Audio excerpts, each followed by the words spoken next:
2 বছর পরে বাপের বাড়ি গেছি, আর ভাই বোনেরা সব এক জায়গায় হয়েছি, এত মজা করেছি আমরা, তো আপনাদের আর কি বলবো।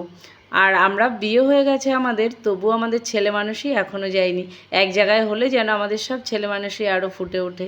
তাহলে চলুন আজকের ভিডিওটা একটু স্কিপ না করে দেখতে থাকুন। কোন নক্ষত্রে জন্মেছে, কোন রাশি, হ্যাঁ সমস্ত কিছু এখানেই পাওয়া যাবে তথ্য, যার জন্য এই জিনিসটা আমাদের কাছে আছে। আধার কার্ড বলো, প্যান কার্ড বলো, সমস্ত মিথ্যা, সত্য হলে এই বই পত্র, বাবার যা গ্রন্থ ছিল, বাবা লিখতে জানতেন না কিন্তু পড়তে পারতেন, এটা বাবার গুরুদেবের আশীর্বাদ। আর বানান টানান সব ভুল হলে পড়তে বললে ওই ঘর থেকে ওই ঘরে উত্তর দিয়ে দিত। আর আমরা যখন পড়াশোনা করতাম বাবা বসে বসে শুনতো, যদি আমরা ভুল উচ্চারণ করি, ভুল ব্যাখ্যা মানে করি, বাবা কিন্তু পরিষ্কার করে সমস্ত কিছু বুঝিয়ে দিত, বলে কি না বাবা ওরকম নয়, ব্যাপারটা এইরকম। সকালে চায়ের জলসায় বসে এই সব আলোচনা হচ্ছে, আমার বাবার কথাই বলা হচ্ছে। সবাই বাবাকে খুব মিস করি, কারণ এই কীর্তনটা বাবাই নিজে হাতে করে তৈরি করে গেছিলো। এখন আমরা সবাই অংশগ্রহণ করি ঠিকই, কিন্তু বাবার স্মৃতিটা তো ভোলার নয়। তো এই যে আনন্দবাজারের একটা দৃশ্য আমি আপনাদের দেখালাম, খাওয়া দাওয়া অহরহ চলছে, আর এই যে আমার একটা বান্ধবীর সঙ্গে দেখা হয়ে কোলাকুলি করছি।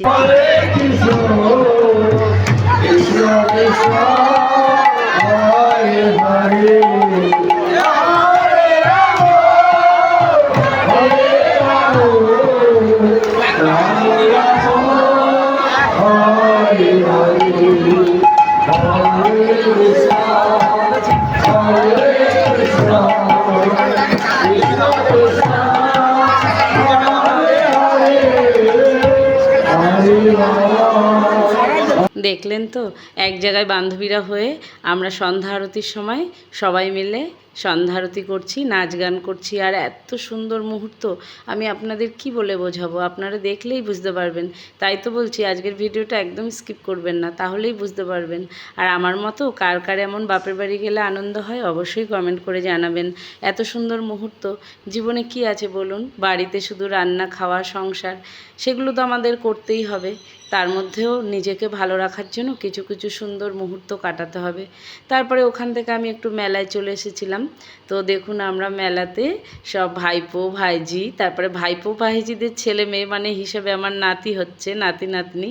তো আমরা 3টে জেনারেশন এখানে মেলার মধ্যে দেখুন এই ঘোড়া নাগরদোলায় চড়েছি। আমি ছোট থেকে এই নাগরদোলাটাতেই চাপতে ভালোবাসি, বড় নাগরদোলায় আমি উঠতে পারি না, আমার খুবই কষ্ট হয় আর মাথা ঘোরে। তো আমি এই নাগরদোলায় এদের সঙ্গে যখনই আসি, প্রত্যেকবার না, মানে 2 বছর তো আসিনি, মানে যখনই আসি আমি এটাতে একবার চাপবই, এটা আমি মিস করি না। আর এত মজা হয় সবাই মিলে, কি বলবো, ভিডিওটা দেখুন তাহলেই বুঝতে পারবেন। বৈশাখের 5 তারিখ থেকে আমাদের এই কীর্তনটা শুরু হয়। বৈশাখের 5 তারিখ থেকে বৈশাখের 11 তারিখ পর্যন্ত। 10 তারিখ সকালে নাম ছেড়ে দিয়ে অষ্টকালীন লীলা ধরা হয়, আর পরের দিন 11 তারিখ সকালে গিয়ে শেষ হয়। দেখুন নাম ছেড়ে দেওয়ার পরে সবাই কত কান্নাকাটি করছে, খুব কষ্ট হয় এই মুহূর্তটা, যখন নাম ছেড়ে দিয়ে সবাই কান্নাকাটি করে না, তখন বুকটা ফেটে যায়। এটা আমার বাবার আমল থেকেই দেখে আসছি, অনেক ছোট থেকে। সব খেতে বসেছে, আজকে আনন্দবাজারে সবাই খাওয়া দাওয়া হচ্ছে। এই যে আমার ভাই, আমি ওখান থেকে আবারও আনন্দবাজারে চলে এসেছি, আর একটু ভিডিও করলাম আপনাদের দেখাবো তাই। দিদি আনন্দবাজারে রান্না কেমন হয়েছে? ভাই কেমন হয়েছে? মানটি কেমন হয়েছে বলো? ওদের খেতে দেখে আমারও যেন খুব খিদে পেয়ে গেল, আমিও বসে পড়েছিলাম ওদের সঙ্গে আজকে দুপুরে আনন্দবাজারে খেতে। তো আনন্দবাজারে আজকে খুব সুন্দর রান্না হয়েছিল, মুগের ডাল করেছিল, আলু পোস্ত আর আলু পটলের তরকারি, যেন অমৃত খাচ্ছি। বাড়িতে এগুলো রান্না করে খেলে এত ভালো লাগে না, কিন্তু আনন্দবাজারের খাবার যেন সবাই প্রসাদ হিসেবে খায়, আর খুব আনন্দ করে খায়, আর খুব খুশিতে খায়। এই কিছু বল, কিছু বল।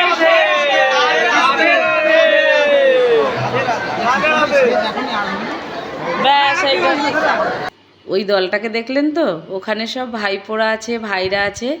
তখন কিন্তু রাত 2:30-3টে বাজে, ওদের ঘুম নেই, আজ কদিন খাওয়া ঘুম কিছুই থাকবে না ওদের, ওরা এত আনন্দ।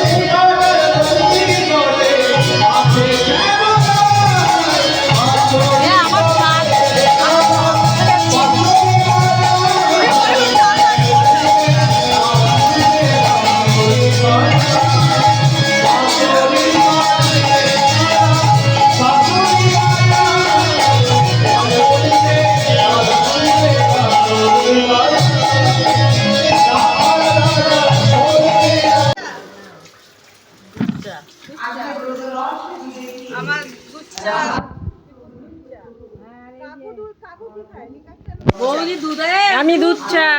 জানি দুধ চা।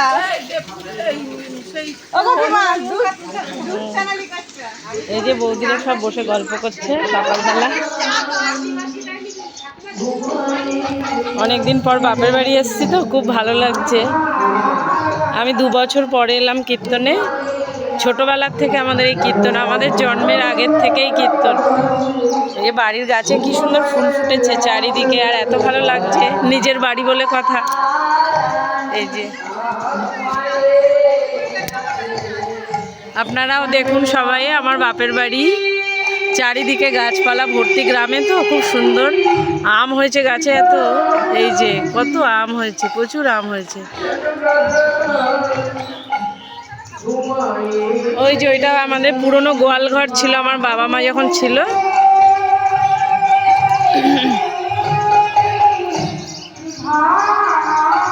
চলুন দেখাই একটু।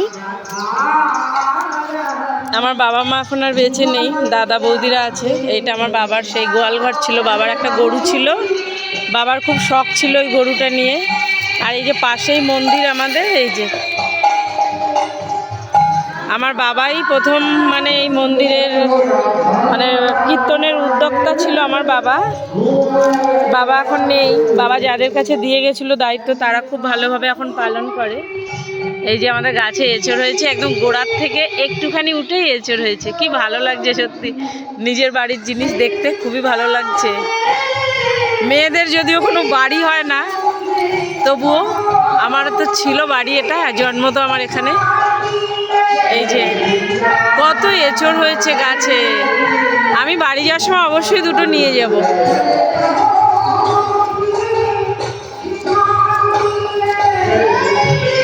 গ্রামের পরিবেশ তো সকালবেলা আরো দারুণ লাগছে না গাছে। আমার আওয়াজটা খুবই কম আসবে কারণ কীর্তন হচ্ছে, আজকে অষ্টকালীন লীলা শুরু হয়েছে, বেশি জোরে চেঁচিয়েও কথা বলতে পারছি না। চলুন দেখাই আমার বাপের বাড়ির থেকে। এই যে বেরিয়েই আমাদের মন্দির, বাড়ির একদম সঙ্গে। এই বট গাছটা ছোটোবেলা, আমি মানে ছোটোবেলায় না ঠিক, আমি অনেকটাই বড় তখন গাছটা লাগানো হয়েছে, তো গাছটা এখন এত বড় হয়েছে। এই যে দেখুন আমার বাড়ির থেকে বেরিয়েই আমার মন্দির, এই যে বড় মন্দির। এখন পদাবলী কীর্তন শুরু হয়েছে অষ্টকালীন, ওটা কালকে সকাল পর্যন্ত হবে। সকাল হয়ে গেল, গৌরীকে তো জাগাতে হবে। এইবার বলছো তাহলে গৌরীকে জাগাতে গেলে তো কৃষ্ণ নাম করতে হবে। 2 বছর পরে এসেছি তো, আর এত ভালো লাগছে আমার, মানে আপনাদেরকে আমি বলে বোঝাতে পারবো না। চলুন যাই দেখি, বৌদিরা চা করে ডাকাডাকি করছে। এই গাছের বেগুনগুলো সব তুলে নিয়েছে, এখন আর কিছুই নেই।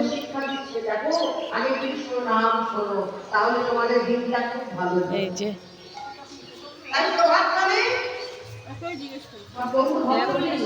হ্যাঁ বল, বাড়ি যাওয়ার কথা বলেছিলাম পুজো দিতে, চলো যাবো, আমার কোনো অসুবিধা নেই। আজকে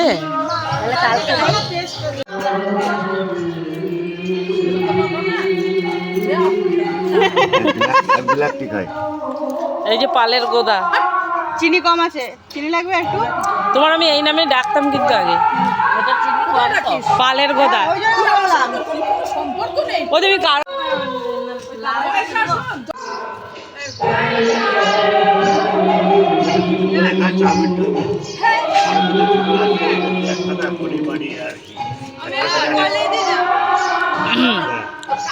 আমাদের এখন সব চায়ের পার্টি হচ্ছে। এই যে আসর, এটা ছোটবেলার থেকে দেখে আসছি, এক জায়গায় বসলে এরকমই হয়। সব দাদা বৌদিরা, ভাইজি ভাইপো সবাই মিলে এই চায়ের আসরটা খুব ভালো করে হয় সকালে, তারপরে আদার্স কাজ হবে। এই যে বৌদিরা সব চা খাচ্ছে, ওরা এখন রান্না করতে যাবে, আমাদের কিছুই করতে দিচ্ছে না এবার দেখছি। 2 বউ একদম খুশ মেজাজে আছে।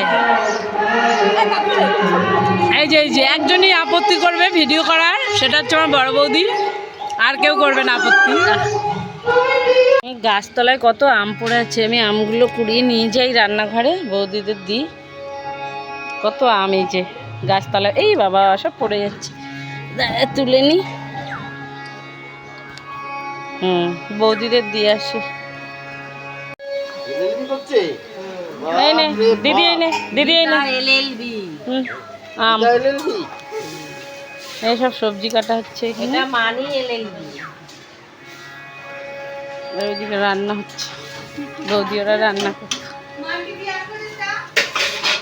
বাড়ির ফেমাস আলু মাখা শুকনো লঙ্কা দিয়ে, আর তার সঙ্গে যে গরম ভাত, সকালের খাবার। আমি এটাই খেয়ে নিচ্ছি আর রাতে খাবো, দুপুরে আর আমি খাবো না, কারণ এত খেতে পারবো না, প্রচুর রান্নাবান্না হচ্ছে। এই যে আলু সিদ্ধ, বাপের বাড়ির এটা খুব ফেমাস, লাল করে আলু মাখা আর পাতলা করে পুঁই শাক আলুর ঝোল, দারুণ, অসাধারণ। আমার বৌদিদের হাতের ফেমাস পুঁই শাকের ঝোল, এটা তো খাওয়ার জন্য আমরা মানে বৌদিদের বললাম সকালে। চায়ের পর্বটা তো শেষ হলো, আর তারপরে অনেক পরে সকালে এই যে ভাত নিয়ে বসে পড়েছি, লাল লাল আলু মাখা আর পাতলা পুঁই শাকের ঝোল।